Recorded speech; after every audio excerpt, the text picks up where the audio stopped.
Welcome back to Road to Fire. We're a family of three documenting our journey to fire, financial independence, retire early. Let's chat about our March 2021 net worth update. I'll provide all our current assets and liabilities with a short Q1 goals review with all real numbers like always, so please hang with me. So 1% better each day makes a difference. In fact, a huge difference. I learned this concept when reading the book Atomic Habits, which I highly recommend. If you make a 1% change each day for 1 year, you'll be 37 times better than when you started. We have been actively pursuing FIRE for almost 1 year, and I am starting to believe in the journey. I was very hesitant in the beginning, but each month when we review our net worth and investments, it's beginning to become real. As in, we can really retire within about 8 to 9 years if we keep on the same path. So every month we make a budget, we cut back on things we don't need, we strive to live below our means, and we pay ourselves first. That's it. I know we have years to go before we hit FI, but I am excited nevertheless. So calculating your net worth is pretty easy. I always share this in case you're new to this, but to find your net worth, you take your assets minus your liabilities. Think of your assets of what you own, while your liabilities are what you owe.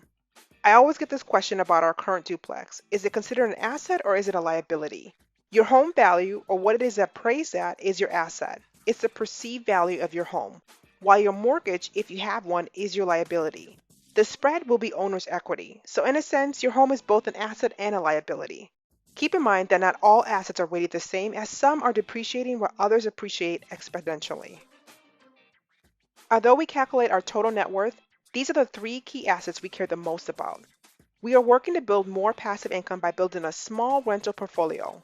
Our plan is to buy one new property a year for the next 5 years to get about 10 to 12 doors, which is doable in our current market. We would then fatten up our cash on hand as we get closer to retirement with the goal of having $100,000 saved to cover over 2.5 years of expenses, which will definitely come in handy, especially as we start traveling abroad. Lastly, we'll aim to have about 80% of our net worth in our investments balances between our taxable and non-taxable accounts. I'm working on our timeline video, but the goal is to retire in 8 years and step down from corporate in about 5 years. Although this is probably bound to change. Now, for my husband, he has no plan on changing or leaving his job as he loves what he currently does. So let's review our current numbers. All numbers are through the end of March, but because our net worth is heavily invested in the market, we saw a lot of fluctuations in March. Each month we invest about 6,000 after-tax dollars, and we've been doing this since the start of the pandemic. But because we are long-term investors, we buy when the market is high and when the market is low, which averages out over time.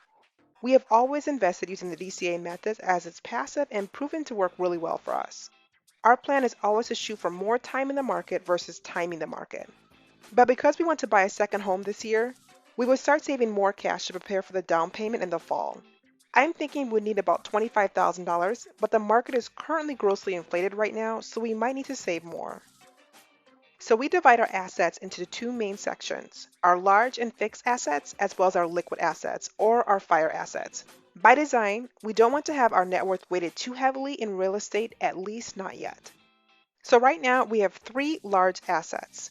The first two are our cars that we have, which are both depreciating assets but still have value right now. Both values have decreased since last month as expected. Then we have our duplex, which we bought in November of last year for about $350,000. Collectively, these three assets' value is just under $420,000, which is a slight decline due to the value of our cars decreasing month over month. So for our liquid assets, we include our investments, both taxable and non-taxable, as well as our cash on hand and our sinking funds. For cash, we have about $1,200 in our checking accounts, which is basically a buffer for my budget, and nearly $32,000 in our savings, which is a slight decrease from last month. We made home repairs and I bought a new laptop after about 10 years, which cost about $1,700 in total, which is why you see that slight decrease month over month. In total, we have about $33,000 of cash in our accounts, mostly within our savings accounts in Capital One. For retirement, we have about $213,000 in our 401ks, IRAs, and our Roths. And then we have about $71,000 in a brokerage account outside of our retirement accounts. This is where we usually see most growth month over month. In total, our liquid assets or our FIRE assets are about $317,000 this month. We don't have any personal items worth adding here as we only include assets with values over $5,000 in our net worth calculation. So for total liabilities, we thankfully only have two line items still, but we hope to add a new mortgage here soon. We have one car loan and the balance is just over $27,000, and we're hoping to get this paid off or almost paid off by the time we purchase our new home. And then we have our current mortgage on our house hack with a balance just over $341,000, and we have no plan to pay this off early right now. In total, we owe just under $370,000, which is a $2,000 decrease from last month, so not too bad overall. So here's our total net worth breakout for March. Our total assets are just over $737,000, including our liquid and long-term fixed assets, up $11,000 from last month.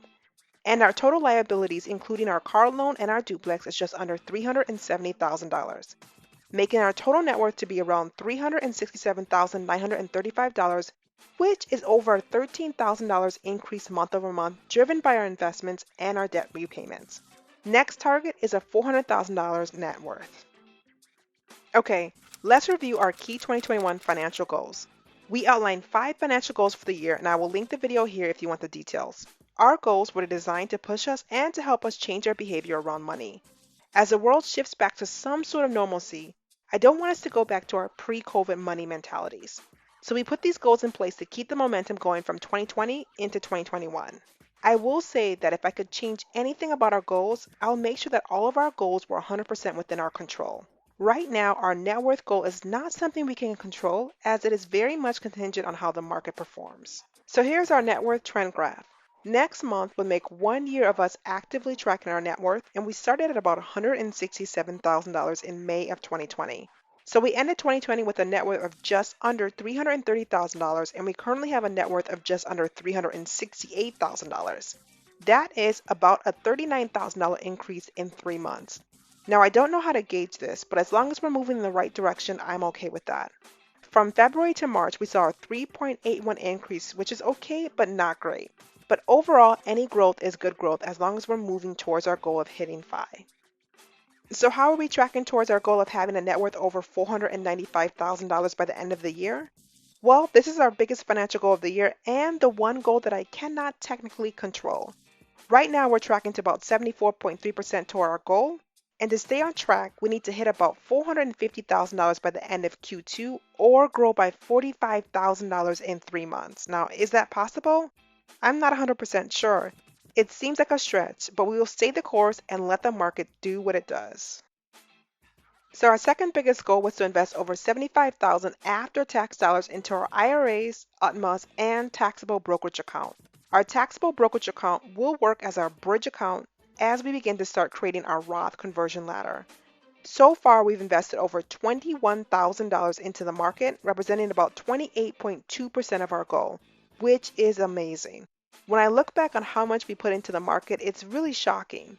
We are well ahead of our goal of tracking because of additional investment I sent back in February by accident. Because we are quote unquote ahead, we will probably shift more money into savings in May and June to start building our house sinking fund. By the end of Q2, we would need to be about $40,000 to be on track for our annual goal of hitting $75,000. Now, our top 2 financial goals are on track, and it's starting to show and pay off in our numbers. But I'm not sure how long the market is going to keep spitting out great returns, but I'll take it. Regardless, we will continue to find ways to cut down our expenses, increase our income, and invest the rest. It works. I might be oversimplifying this, but the formula is just that simple. I hope we get to the point where we exceed our goals and start working towards stretch goals in Q3 and Q4 of this year. Despite us hitting our financial goals, I will say that some of my personal goals are lagging. It's not always easy finding the right balance, but I'm working to shift my energy this quarter to help level set some of the other things in my life. Now, if you made it this far, thank you so much for watching. But don't forget to comment, like, and subscribe below. Until next time.